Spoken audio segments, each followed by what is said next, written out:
Okay, so let's look at this first example. We say, or they say, that we have an accessory company that finds the cost in dollars of producing X belts using this particular function. So C is the cost in dollars, X is the number of belts. And they're asking us to find the rate at which the average cost is changing when 171 belts are produced. Okay, so if they want us to find the rate of change, we know we've got to find the derivative, right? We did that in a previous lecture, agreed? But the deal is we've got to find the rate of the average cost. So first things first, I need the average cost. I need to understand what that means. So if we're looking for the average cost, when you average things, don't you add things up and divide by how many things you added? Okay, so that means I'm going to take the cost and I'm going to divide by the number of items, right? Well, in this particular case, the cost is represented by C of X and the number of items is represented by X, right? Okay, so the cost function looks like what we already have written down up here at the top, and the number of items is still just represented by X because that's the number of belts. Now, this function, here's a function notation that we use. It's the average cost of X, in this case the number of belts. Okay with that? So again, average cost is what I need to know first before I can find a rate of change. So averaging something means I'm going to add things up and divide by how many things I added. In this case, the cost is what we're talking about. So the cost is the numerator, and you're dividing by the number of belts because this is the cost for X number of belts. Total cost of X number of belts given this number of belts. Good? Okay. And now we need the average. We need the average rate of change. Average rate of change, which means we need to find the derivative, don't we? So that means I need to take my average cost and take the derivative of it at X number of belts. I have got a quotient function to deal with, don't I? Okay, so we have to be cautious, making certain that we take it slow when we find the derivative of a quotient function, because, you know, things could go awry. So just take it slow. First things first, we need to find the derivative of the numerator. So again, I'm assuming you remember how to do the power rule. And if you don't, go back to the previous lecture on differentiation techniques part 1, and that'll help. So the derivative of this numerator is going to be 39 minus, we're going to have 2 times that 0.067, right? And reduce by 1. And we multiply it just by the numerator, subtracting, multiply by the denominator, and then subtract. And now we take the numerator as is, and we end up multiplying it by the derivative of the denominator. So what's the derivative of X?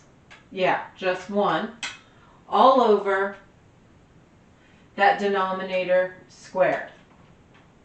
Agreed? Okay, now I'm going to do a little side work, and this side work is us simplifying the numerator, because the denominator is always going to be X squared. So in this side work, all I'm going to do is focus on simplifying the numerator so things are a little easier for us.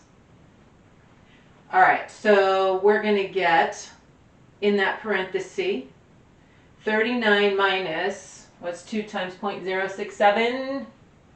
Good, I heard ya. 0.134x, still multiplying it by this x. Now, on the other side of, or what follows the subtraction sign, when you take 1 and multiply it by this bracket, you just get that bracket. Agreed?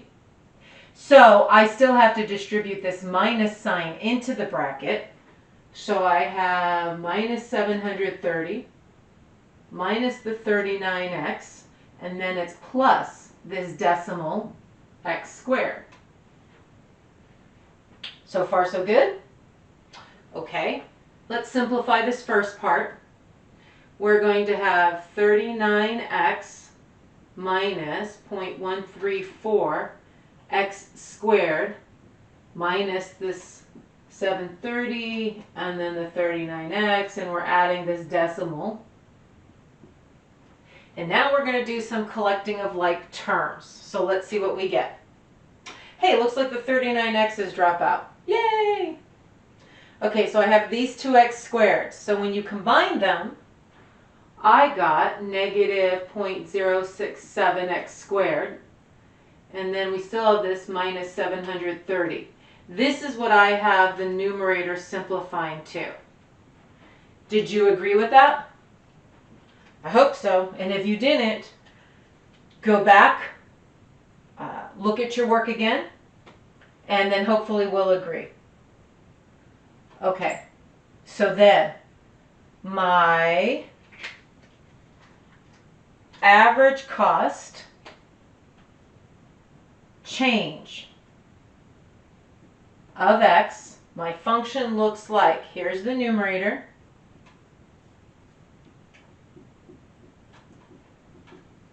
divided by that denominator squared. Good? Yay! Okay, but wait a minute. It didn't just want the rate at which the average cost is changing, which is, this is the function for the rate at which the average cost is changing. It didn't just want this. It asks for when 171 belts are actually produced. So how am I going to find the average cost, the rate of the average cost changing when 171 belts are produced? What do you think you're going to do? Yeah, I heard you. You're like, well, plug it in. You're right. You're going to plug it into the average cost changing at 171 belts. This is the formula, the function that we're going to plug it into. Now, you get your calculators out. I already got my answer. Round to 2 decimal places. You get your calculators out, figure this out, and then come back and let me know what you got. Okay, figure it out? All right, so here's what I got when I worked this out. I got negative, and remember, this is a cost, negative $0.09 per belt. That means that the average cost at 171 belts is going down about 9 cents a belt. Hey, 9 cents is 9 cents, right? Does this make sense? Okay, first thing you needed to do on this problem was understand what it meant by average cost. And then as soon as it said the rate, you knew you had to find the derivative. But it wasn't the derivative of the cost, it was the derivative of the average cost. This part right here was the key. Okay, so stay tuned. Got another.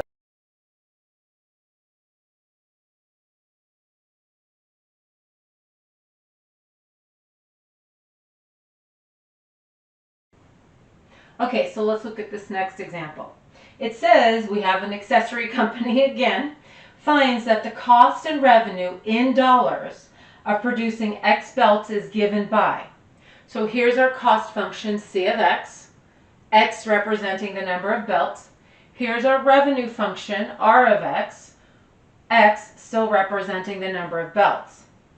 And they want to know the rate at which the accessory company's average profit per belt is changing when 179 belts have been produced and sold. Okay, so business 101. Profit. Actually, revenue. Cost, everybody knows. Revenue, not everybody remembers what revenue actually means. Revenue is how much money is in your cash register at the end of the night. You open your doors first thing in the morning, you're selling widgets, whatever cost, right? You put all that money in the cash drawer throughout the day, you close your doors at the end of the night, you open your cash register, the money in the cash register, that's your revenue. Good? Okay. Profit comes when, out of the revenue, you take out the cost or your expenses that you need to pay. Profit is the leftover. Okay? So, profit is equal to the revenue subtracting the cost. Money's in your cash register at the end of the night. You take out monies to pay this bill and that bill and that bill, and whatever's left is going to be your profit.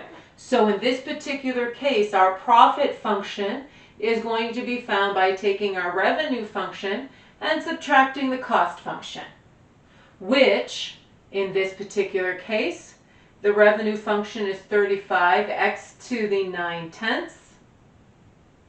And we are subtracting the cost. So put that function in parentheses. Why? You're going to have to distribute a minus sign, right?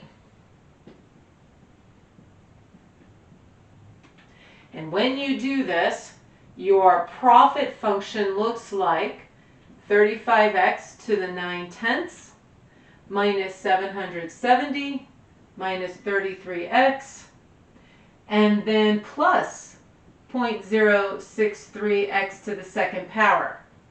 Agreed? That's your profit function. Now here's the deal. Once you find your profit function, they're asking you to find the change of the average profit. Well, that kind of sounds like the last problem when we had to deal with the average cost, correct? But in this case, I'm dealing with the average profit, which means to find the average profit,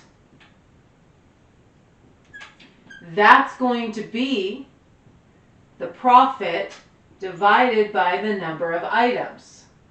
Just like it was with the average cost. It was the profit divided by the number of items. So, substituting in what the profit function looks like. By the way, is this making sense? Good. And if it's not, rewind it, go back and make sure you understand what I'm talking about when I say explain what it means to find profit, when I explain what it meant to have revenue. And this is divided by x. Good? Okay. There's our average profit function. And we are going to write it as the average profit of x. Cool? Okay. And they're wanting to know the change. They're wanting to know the average rate of change. They're wanting to know the rate of change for this average profit, which means we're going to have to find what if they want the rate of change for the average profit? Oh yeah, we're going to have to find the derivative, and we're going to have to find the derivative of this quotient function, aren't we? Okay, so, sounds like the last problem, huh? Okay, good enough.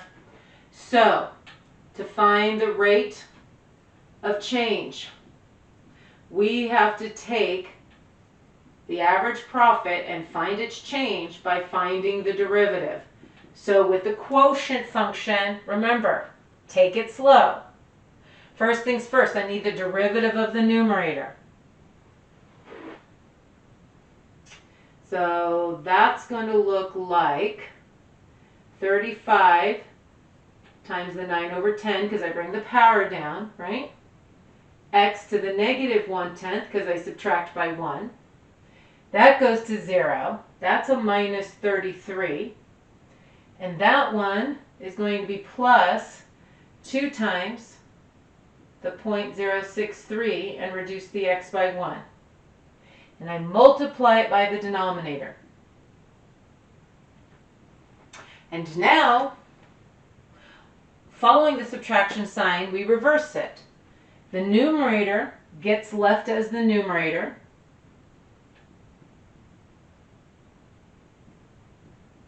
And we multiply this by the derivative of the denominator. So my denominator is x, isn't it? So what's the derivative of x? Good, just a 1. And then the whole thing is divided by the denominator squared. Right? Okay. And as I mentioned before, the key here is actually simplifying the numerator. Agreed? We have to be careful on how we simplify this numerator. So at this particular point, all I'm working on is simplifying the numerator. So let's see what this looks like. We have 35 times the 9 over 10. So I get 31.5x to the negative 1/10. Oops. Minus 33. 2 times 0.063.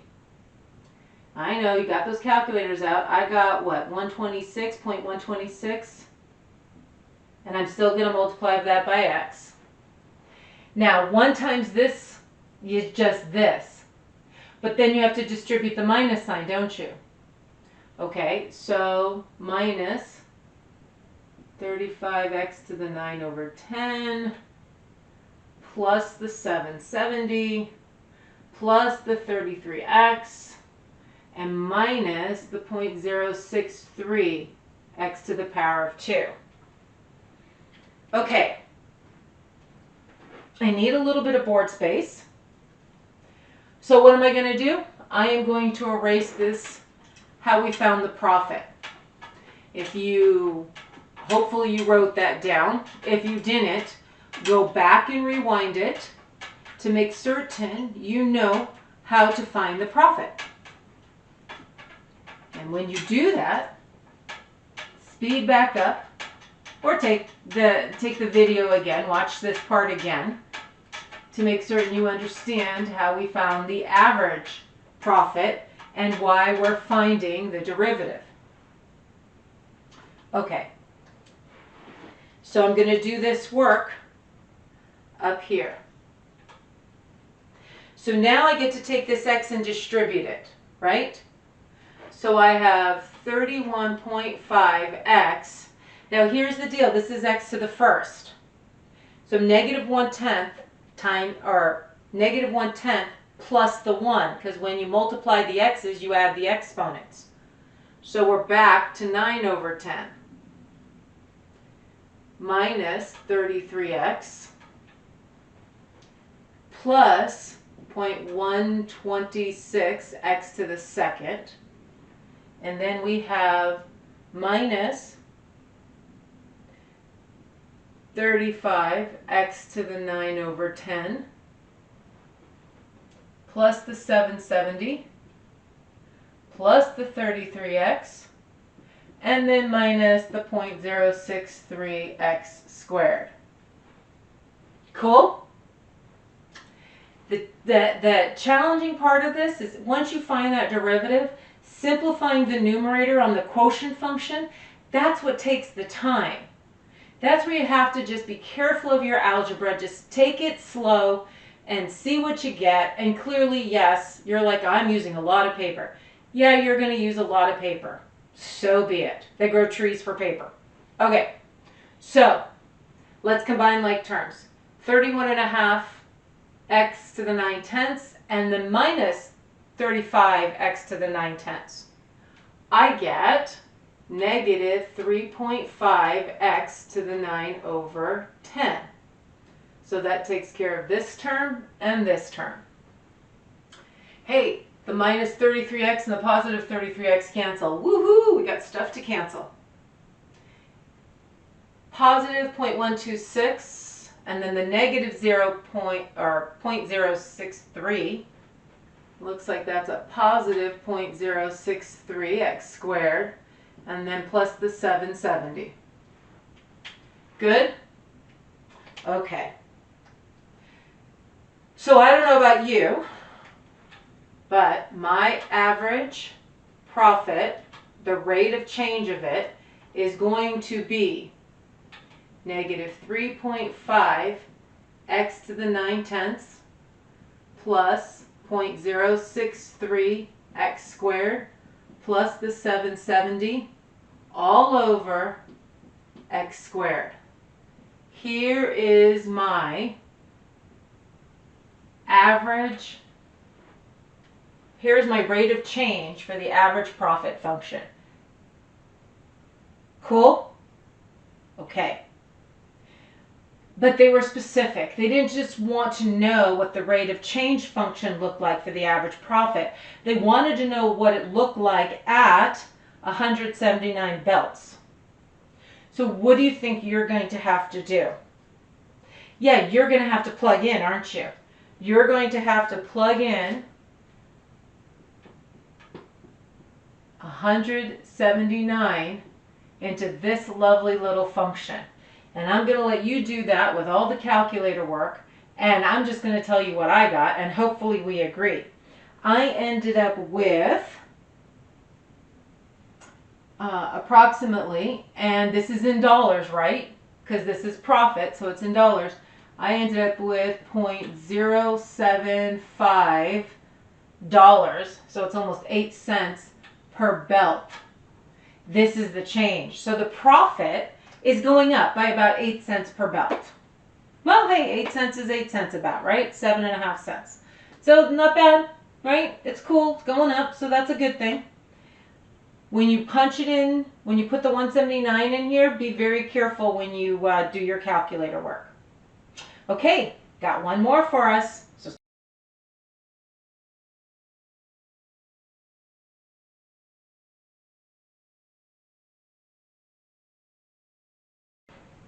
Okay, so let's look at this last example.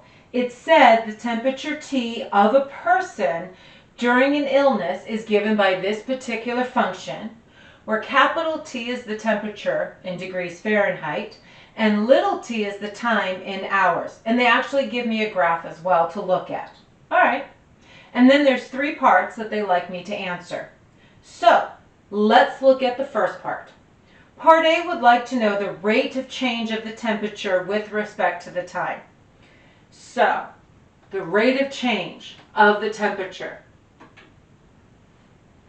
So what are we going to do to find the rate of change? I heard you. Say it again. Yeah, we're going to take the derivative, aren't we? And we're going to take the derivative of this function. It didn't say the average temperature, it just said the rate of change of the temperature itself, which means I'm going to find the derivative of that function. So, it's kind of a two-parter, isn't it? I've got a quotient part and then a constant added to it. So gratefully, because it's an addition problem, I can look at them as 2 separate pieces. So let's look at the quotient part first to find its derivative. So to find the derivative of the quotient, what's the first thing you're going to do? Take the derivative of the numerator, which is just 6, multiply it by the denominator, and then you're going to subtract, we said 6, I don't know why I wrote a t, but that's a 6, and then subtract. Good, leave the numerator alone, and now take the derivative of the denominator, which would just be 2t all over the denominator squared, right? And now add to it the derivative of the constant, which in this case is just what? Yeah, that's just 0. So, our rate of change of the temperature with respect to the time, let's simplify it. 6t squared plus the 6 minus 12t squared over the denominator squared.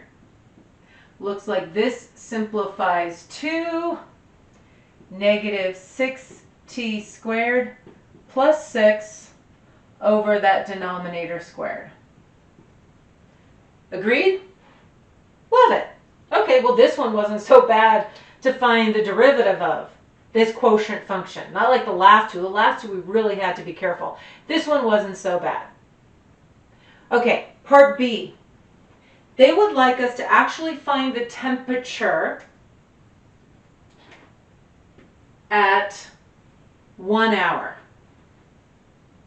So what's the temperature at 1 hour? Are we going to use the original function, or are we going to use this derivative? You're like, the derivative represents the rate of change. You're right, it does. Is part B wanting the rate of change? No, it just wants the temperature. So what are we going to do? Yeah, we're going to plug it into the original function, capital T of 1. And as we plug it in, we're going to put 1 hour in for all those little t's, because all those little t's represent 1 hour. And I don't know about you, but this is what I am getting. So I am getting that at 1 hour, the temperature of this particular person is 101.6 degrees Fahrenheit. All right. I don't think it should be that high. So hopefully they get a cold pack around the person. And then last but not least, part C. They want the rate of change of the temperature at 1 hour. So if I'm looking for the rate of change, that means I'm going to use which function? Yeah, this one here that we found, right? I am going to use the derivative at 1 hour, and that will give me the rate of change. So when I plug in our 1 hour to the rate of change function, that's a 1 squared plus 1. I know that doesn't look like a 1, so I'm going to erase it because I did start to write a t. But there we go. Okay, so let's see what this looks like. Wow. The numerator goes to 0, doesn't it? So I'm getting 0 degrees Fahrenheit on the temperature change at 1 hour. Temperature didn't change. The rate of the temperature did not change. It stayed at the change was at 0 degrees.